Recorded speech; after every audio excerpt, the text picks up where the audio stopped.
A maioria dos candidatos a prefeituras apoiados pelo presidente da República, Jair Bolsonaro, eu vou pedir para a nossa produção, por favor, me dar uma força aí para que a gente possa seguir aqui com o roteiro do programa. Muito bem.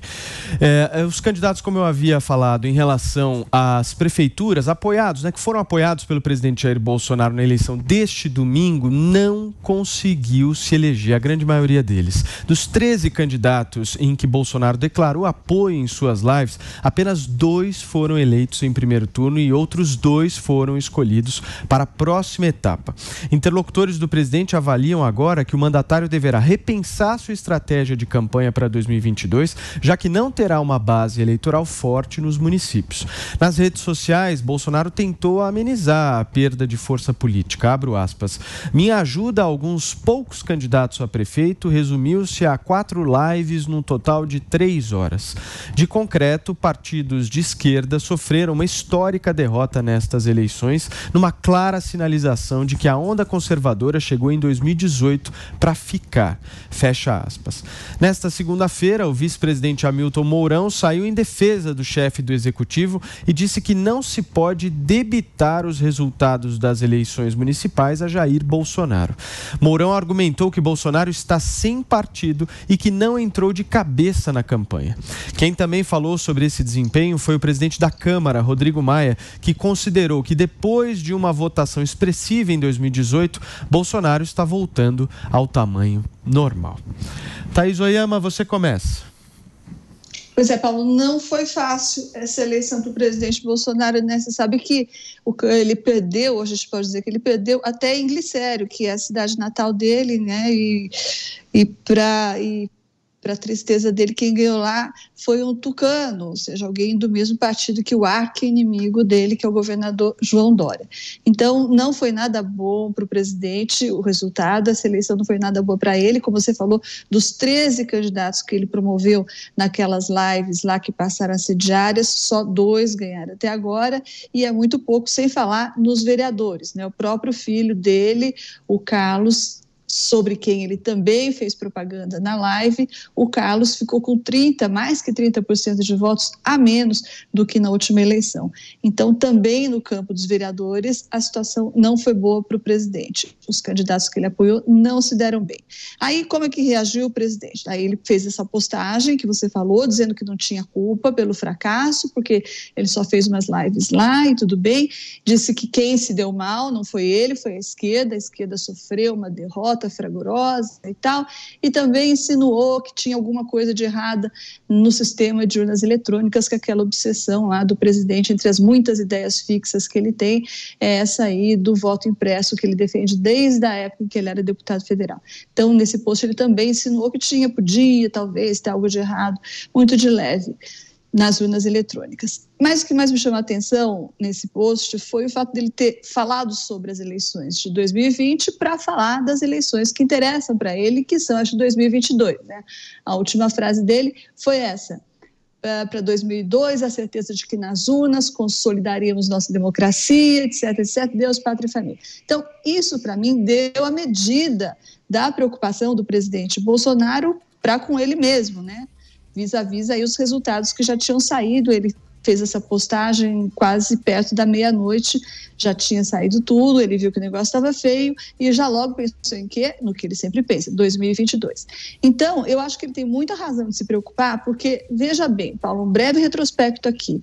O presidente Bolsonaro, ele se elegeu em 2018 com 57 milhões de votos dos brasileiros, e ele fez um partido, né? Ele foi a locomotiva aí de um partido que era uma sigla nanica e que saiu das eleições com nada menos do que 54 deputados federais e formou com isso a segunda maior bancada da Câmara depois do PT. Não é pouca coisa, o PSL não existia, passou a existir com Jair Bolsonaro. E daí também ele tinha uma situação também algo confortável. Ele tinha lá o apoio dos militares, aquele tripé que todo mundo fala: apoio dos militares, o apoio do posto Ipiranga e da política econômica liberal do Paulo Guedes, e também aquele grande lastro de credibilidade que o ex-ministro da Justiça, Sérgio Moro, símbolo então da Lava Jato, proporcionava para o presidente. Tudo isso agregou valor e confiança ao governo do Bolsonaro. Daí, Passa 2 anos, o que você vê? Bom, primeiro, o PSL implodiu com grande e providencial ajuda do presidente Bolsonaro. Implodiu, ficou aos cacos e o presidente Bolsonaro ficou sem partido nenhum. Ele é um presidente sem partido hoje. Bom, nas demais áreas, Paulo Guedes, de Poço Ipiranga, virou uma bombinha, cada vez mais desabastecida, né, cada vez menos abastecida. O ex-ministro Sérgio Moro, todo mundo sabe que fim que levou, virou um adversário, de um poderoso aliado, virou um poderoso adversário, e os militares, então, nem se fala. A gente passou a semana toda passada falando disso, das últimas crises, da vergonha que eles estão sentindo e de como está frágil a sustentação e a relação entre o presidente e os militares. Então, passados 2 anos, não sobrou quase nada daquele governo Bolsonaro que começou em 2018. E isso é evidente que com o resultado das eleições piora. Então, veja bem, a gente tem agora um presidente sem partido, sem base eleitoral forte nos municípios e muito possivelmente também sem aquele discurso que o elegeu em 2018, que era o discurso antipetista. Por quê? Porque, como a gente falou lá atrás, aqui no começo do programa, o PT agora virou um leão sem dentes e está concorrendo para ficar cada vez mais desdentado. Então, se ele chega lá em 2022 completamente banguela, esse discurso do antipetismo para o Bolsonaro não funciona mais, ele vai ter que arrumar outro, né? Então, o Bolsonaro deve ter passado uma péssima noite, e eu escrevi isso na minha coluna do UOL, meio de brincadeira hoje de manhã, mas coincidentemente, logo depois, eu vi um vídeo que me mandaram, que o presidente sai lá no Palácio do Alvorada, agora no começo da tarde de hoje, ele saiu lá do Palácio do Alvorada, daí uma apoiadora pediu para ele gravar uma coisa para o pai, e ele disse que não estava se sentindo muito bem, que só há pouco havia dormido. Então, de fato, o resultado das eleições municipais foi um baque para o presidente, e o presidente sentiu o baque. Paulo Figueiredo. A Thaís conseguiu extrair de uma frase do presidente num tweet, onde ele diz que vai consolidar nas urnas a democracia, um sistema eleitoral aperfeiçoado, Deus, pátria e família, etc. Ela conseguiu extrair daí que o presidente está preocupadíssimo, passou uma péssima noite, dormiu mal, está chorando no banho. É quase que uma novela, uma fanfic. Eu não consegui entender isso. Todas as pesquisas até, e eu olha que eu já não acredito em pesquisa, mas para pesquisa dar alguma coisa positiva para o Bolsonaro, a gente deve olhar com dupla atenção, né? Todas as pesquisas dão o presidente reeleito com folga em todos os cenários, pelo menos as que a gente tem até agora. Então, não sei se ele está tão preocupado assim, né? Mas eu acho que a gente tem que fazer umas ponderações importantes a respeito do desempenho do presidente, vamos chamar assim, nessas eleições, né? E aí, talvez a Thaís vá concordar comigo em algumas coisas. Primeiro, me impressiona a dificuldade do presidente Bolsonaro em construir quadro, né? Qual o processo natural na política de construção de quadro? Você identifica boas pessoas, bons candidatos. Tivemos um pequeno problema com a conexão do nosso Paulo Figueiredo Filho, mas vamos avançar aqui no 3 em 1. Vamos ouvir então os comentários do Josias de Souza. Daqui a pouquinho o Paulo Figueiredo está de volta. Por favor, Josias. As aventuras do presidente Bolsonaro na eleição municipal confirmam o antigo raciocínio do chanceler brasileiro Azeredo da Silveira, que morreu em 1979.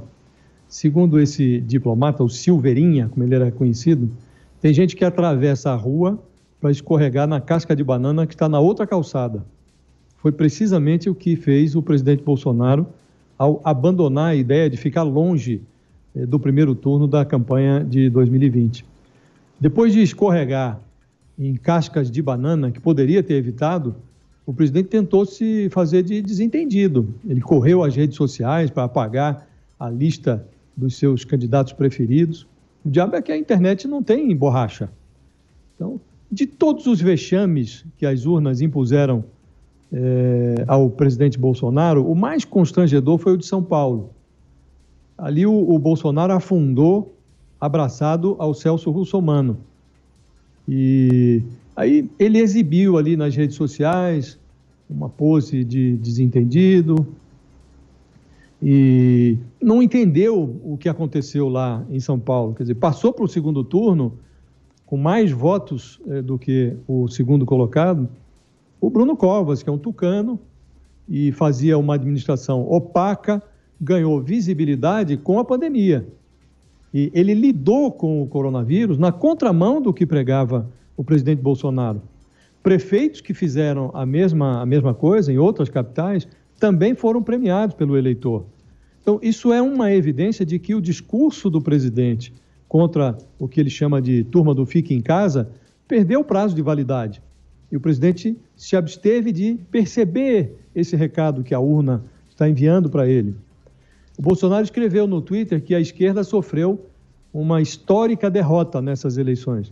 O PT, de fato, não conseguiu tirar o pé da lama, mas o presidente finge não ver que o Guilherme Boulos, do PSOL, enviado ao segundo turno por um pedaço do eleitorado de São Paulo, que é o maior colégio eleitoral do país, ele torna a decodificação dessa conjuntura um pouco mais complexa. Não dá para você simplesmente dizer que a esquerda sofreu uma derrota histórica e ficar por isso mesmo, não enxergar que há ali um princípio de renovação que pode complicar a vida de quem opera na extrema-direita, na direita. Os resultados da eleição, essa eleição municipal, não mudam a condição do presidente Bolsonaro. Ele continua sendo candidato à reeleição em 2022. E é natural que seja assim. O que mudou foi a conjuntura. A onda de extrema-direita que levou o Bolsonaro para o Palácio do Planalto virou uma marola. Mas o presidente continua ali com a mesma prancha, imaginando que vai surfar uma onda que já não existe. Ele precisa entender que, para ser reeleito, ele vai ter que expor resultados, vai ter que levar resultados à vitrine. É mais ou menos o que está acontecendo com os prefeitos agora. Quem o eleitorado percebe ou acha, imagina que foi bem ou que cometeu menos erros, que entregou mais, está sendo premiado com voto.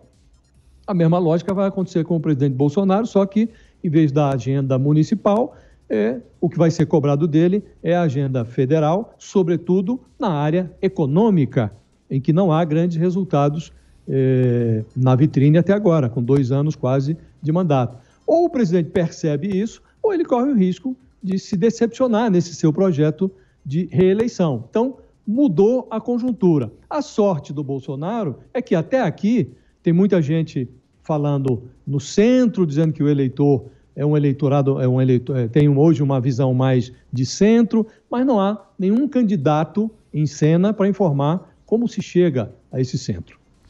Paulo Figueiredo, agora sim estamos te vendo e te ouvindo muito bem. Pode continuar seu comentário, por favor.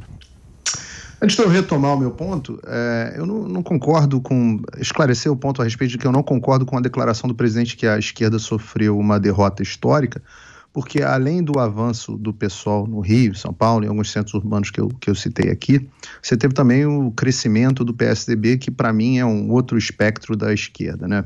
Bom, voltando ao que eu estava dizendo sobre o Bolsonaro, que me impressiona a dificuldade dele em construir quadro próprio, né? Qual o processo? Como é que se constrói quadro próprio? Você normalmente identifica quem é um bom candidato, quem é bom de voto, quem vai promover a tua agenda, e aí você ajuda, coloca o candidato em evidência, dá uma pasta para ele, um ministério, não por fisiologia, mas por entender que ele vai ter competência para promover a tua agenda, né?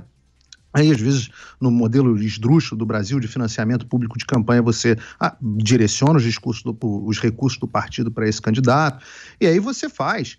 Essa eleição foi atípica, né? Mas normalmente você faz carreata, comício, visita porta em porta. O Bolsonaro não fez nada disso. Nada.